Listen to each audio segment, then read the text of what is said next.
တာမိခင်ရင်သွေးသားငယ်လေးပမာနွေးထွေးခြင်းနာရှိလူပါသည်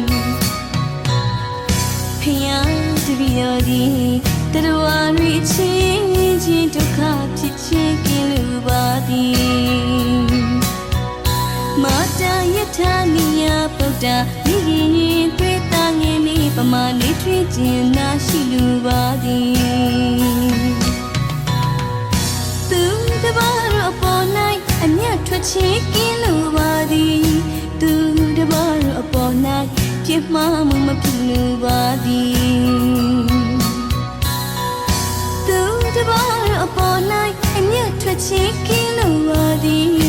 သူတပါးတော်ပေါ်၌ပြစ်မှားမှုမဖြစ်လူပါသည်